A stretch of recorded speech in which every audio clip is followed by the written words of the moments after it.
बिस्मिल्लाहिर्रहमानिर्रहीम। Subject economics माशियात, class second year, government degree college for women, Satellite Town Bahawalpur. Students, आज हमने पाकिस्तान की मईशत का तारुफ पढ़ना है। मुख्तसरन इसको डिस्कस करेंगे। थोड़ा सा स्टार्ट में बैकग्राउंड है कि पाकिस्तान 14 अगस्त 1947 में वजूद में आया और उस वक्त पाकिस्तान के दो बड़े हिस्से थे, मशरक़ी पाकिस्तान और मगरबी पाकिस्तान। फिर 1971 की वॉर में मशरक़ी पाकिस्तान हमसे अलग हो गया। ये तमाम जो जोग्राफ़ी तब्दीलियाँ आईं और उसके बाद फिर मुआशी लिहाज से जो चीज़ें पाकिस्तान के हिस्से में आईं, जो सनतें, जो इंफ्रास्ट्रक्चर पाकिस्तान के हिस्से में आया, उसकी बुनियाद पर पाकिस्तान ने आगे तरक्की की राह पर चलना शुरू किया। लेकिन बहुत सारी मसाइल थे जो कि पाकिस्तान को शुरू से ही फेस करने पड़े, जिसमें नाक़िस मनसूबाबंदी कह सकते हैं, बहुत ज़्यादा सियासी और मुआशी लिहाज से पसमानदगी थी और इसके साथ साथ बाकी दुनिया का पाकिस्तान के वजूद को बर्दाश्त ना करना और यहाँ बहुत ज़्यादा दहशतगर्दी की वारदातें करवाना। कुछ इलाके जो शुमाली इलाका जाते हैं और बलूचिस्तान है, वहाँ गैर सियासी फ़ैसले और इस तरह की बहुत सारी ऐसी चीज़ें जो कि रिसोर्सेज़ को उस तरफ ख़र्च होते रहे रिसोर्सेज इस वजह से, और मईशत सही तरह से तरक्की की राह पर नहीं चल सकी। तो हम देखेंगे कि इस कमज़ोर मईशत में किस तरह से मुख्तलिफ़ शोबों में काम किया, कितनी कितनी आमदनी है, कौमी आमदनी का क्या क्या हिस्सा है जो मुख्तलिफ़ शोबों से शामिल होता है कुल कौमी आमदनी में। तो सबसे पहले अहम शोबा जात की हम बात करेंगे। ज़राअत का शोबा, जैसे कि हमें मालूम है कि पाकिस्तान एक ज़रई मुल्क है और पाकिस्तान की आमदनी का ज़्यादा इन्हसार ज़राअत पर है। इसकी ज़्यादातर आबादी जो है वो ज़राअत के शोबे से बराह रास्त या बिलावास्ता उसी से मुंसलिक है। उनकी आमदनी का वही ज़रिया है। बहुत सारी आबादी रहती भी देहातों में ही है। तो हम देखेंगे सबसे पहली चीज़ जो ज़रई शोबे से है वो है कि मुल्क की जो देही आबादी है या मजमूई आबादी की बात करें तो तकरीबन टोटल आबादी का राउंड अबाउट 50% एग्रीकल्चर से उनका ताल्लुक़ है, वहाँ से उनकी आमदनी आ रही है या उनके सोर्स ऑफ इनकम हुई है। फिर ख़ाम मुल्की पैदावार में ज़रई शोबे का एक बहुत प्रोमिनेंट हिस्सा है। जितनी भी फूड आइटम्स हैं, अशिया ख़ुराक हैं, गंदम है, चावल है, दालें हैं, सब्ज़ियाँ, फल हैं, दूध है, गोश्त, अंडे, ये तमाम चीज़ें ज़राअत के शोबे से हम हासिल करते हैं। और ज़रई शोबे से ही हम देखते हैं कि बहुत सारी छोटी सनतें हैं, उनके लिए ख़ाम माल भी वहीं से ही आता है। जैसे कि हम कहेंगे कि चीनी के लिए गन्ना आ रहा है, कपड़े के लिए कपास वहाँ से आती है ज़रई शोबे से, और सिगरेट साज़ी के लिए तंबाकू ज़रई शोबे से आ रहा है, और घी और ऑयल के लिए हम कहेंगे कि कुकिंग ऑयल है जो वेजिटेबल ऑयल है, तो वहाँ से वो तमाम अनाज वहाँ से आ रहा है। ये तमाम चीज़ें ख़ाम माल की शक्ल में सनतों में इस्तेमाल हो रही हैं। इसी तरह से कई ज़रई अजनास ऐसी हैं जो कि एक्सपोर्ट होती हैं पाकिस्तान से, तो एक्सपोर्ट्स में के ज़रिए से ज़र मुबादला कमाने का बहुत बड़ा ज़रिया बनती हैं। अगरचे ये तमाम चीज़ें ज़राअत के शोबे से बहुत बड़ा कंट्रीब्यूशन दे रही हैं, लेकिन उसके बावजूद हम देखते हैं कि हमारा जो ज़रई शोबा है वो पसमानदगी का शिकार है कि बहुत सारी जो ज़मीनें हैं वो बंजर पड़ी हुई हैं, नाकारा पड़ी हुई हैं। उनके दुरुस्त करने के लिए पॉलिसी साजी नहीं की जा रही। फिर हर साल जो सैलाब और बारिशें और इसकी वजह से जो ज़मीन ख़राब होती है, तो ये तमाम चीज़ें बहुत बड़े लेवल पर बहुत बेहतरीन पॉलिसी साजी चाहती हैं। इसी तरीके से इनको बेहतरी की तरफ लाया जा सकता है और पाकिस्तान के रिसोर्सेज को ज़ाया होने से बचाया जा सकता है। इन मसाइल को अगर हल कर लिया जाए तो पाकिस्तान न सिर्फ मुल्क में इन अशिया की तलब पूरी करने के काबिल हो जाएगा, बल्कि बहुत बड़ी तादाद में एक्सपोर्ट करके उसके बदले में पाकिस्तान एक बहुत अच्छी मिकदार में ज़र मुबादला कमा सकता है। नेक्स्ट है इम्पॉर्टेंट जो शोबा है वो है सनती शोबा। तो सनती शोबे की अगर हम बात करें, पाकिस्तान में ज़्यादा जो सनतें हैं वो तो जैसे कि पीछे हमने बताया कि वो ज़राअत पर ही उनका इन्हसार है, और बाकी जो सनतें हैं उनके लिए कुछ ख़ाम माल हमें बैरून मुल्क से भी मंगवाना पड़ता है।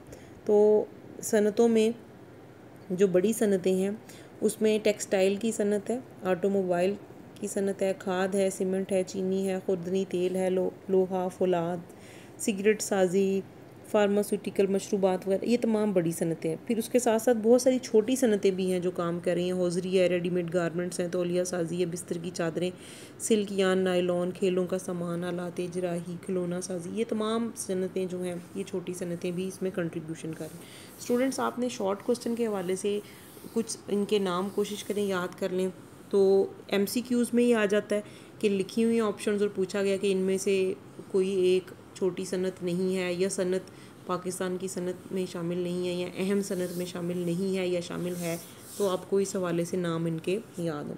अब हम कुछ अहम सनतों का मुख्तसरन यहाँ जायज़ा लेते हैं। टेक्सटाइल की सनत है। टेक्सटाइल इंडस्ट्री के पाकिस्तान चूँकि एक ज़रूरी मुल्क है, कॉटन पाकिस्तान में तैयार होती है, ज़राअत के शोबे से हासिल होती है, और उसके ज़रिए से फिर कपड़ा तैयार होता है, सूती कपड़ा है, हौजरी की मसनूआत हैं, रेडीमेड गारमेंट्स हैं, धागा है, सूती धागा है, तौलिए है, दरियाँ, खैमे, सिल्क यान, मसनूई रेशा, ऊनी मसनूआत वगैरह, ये तमाम चीज़ें मुल्क की कौमी आमदनी का बहुत बड़ा हिस्सा बनती हैं। दूसरी जो अहम सनत है वो है ऑटोमोबाइल की सनत है, कि इस शोबे में कारें, जीपें, ट्रक, बसें, ट्रैक्टर, मोटरसाइकिल है, लाइट कमर्शियल व्हीकल वगैरह ये तैयार किए जाते हैं, और इनके बहुत सारे तकरीबन 30 यूनिट्स हैं जो कि कारें वगैरह बनाने के लिए इस वक्त मुल्क में काम कर रहे हैं, और इनकी जो ग्रोथ रेट है, जो शरह नमू है, वो 19.56 है, 58 है। तो इसका एक बहुत इम्पॉर्टेंट रोल है कौमी आमदनी में। उसके बाद एक अहम सनत है खाद की सनत, क्योंकि ज़रूरी मुल्क है तो खाद का तैयार मुल्क के अंदर तैयार होना बहुत ही अहम एक कंपोनेंट है। कीमियाई खादें हैं, इनके मुनासिब इस्तेमाल से हम देखते हैं कि ज़रूरी शोबा मज़ीद तरक्की कर सकता है, अच्छी पैदावार तैयार की जा सकती है, और गवर्नमेंट हमेशा इसमें सालाना बेसिस पे इसमें अरबों रुपए की सब्सिडी देती है कि किसानों को मुनासिब कीमत में खादें पहुंचाई जा सकें। पाकिस्तान में इस वक्त यूरिया खाद के 10 कारखाने काम कर रहे हैं, और वो तकरीबन हम कहेंगे कि हुकूमत को तकरीबन 45 बिलियन रुपए का एआना देना पड़ता है सालाना खाद की मद में।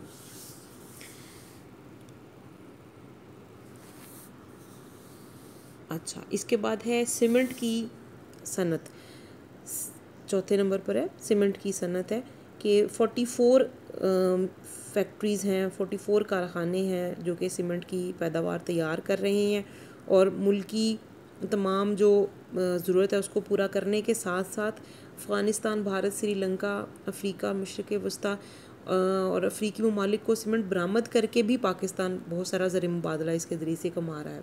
फिर एक अहम सनत है रंगो रोगन और वार्निश की, कि पेंट्स की और इनकी जो इंडस्ट्री है, जो सनत है, वो बहुत इम्पॉर्टेंट रोल प्ले कर रही है। 22 बड़े मुनज़्ज़म इसके कारखाने हैं, और 400 छोटे यूनिट्स हैं इसके जो कि काम कर रहे हैं मुल्क के अंदर।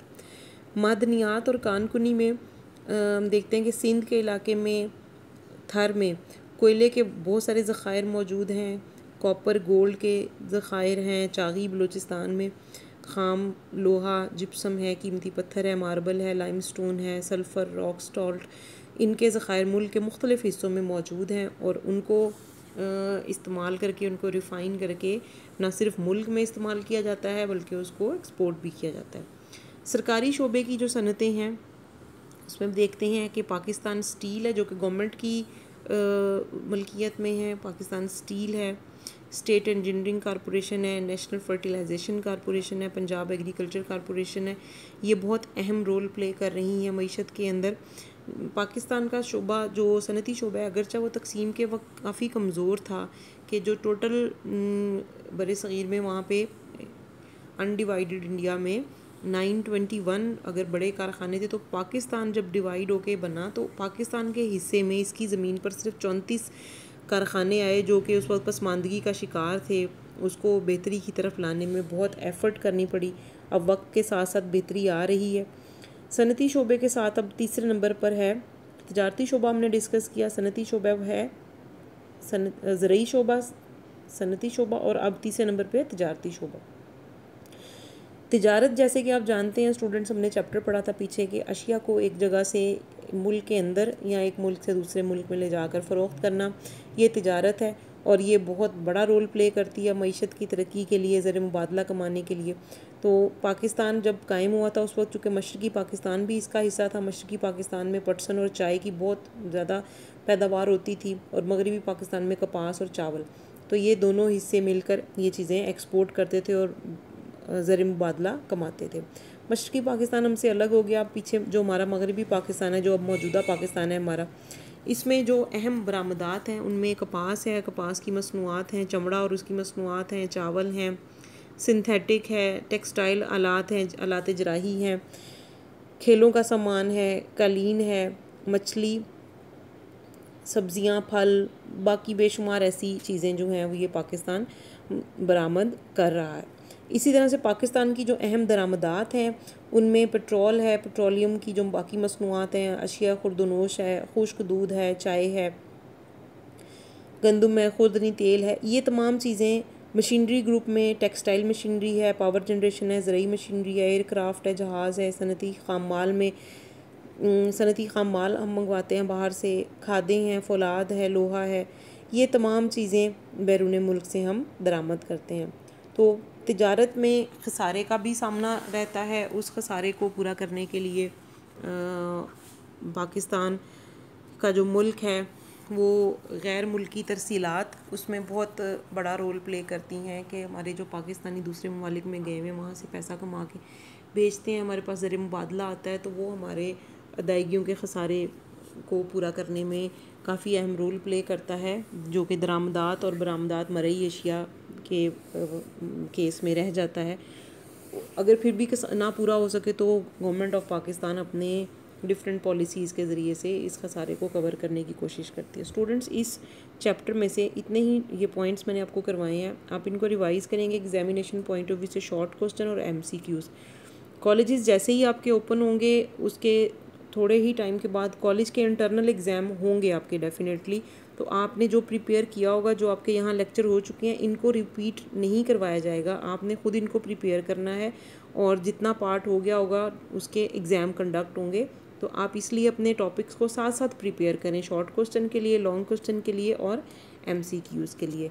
नेक्स्ट हम इंशाल्लाह अगला चैप्टर स्टार्ट करेंगे जो कि पाकिस्तान की कौमी आमदनी के हवाले से है। Thank you.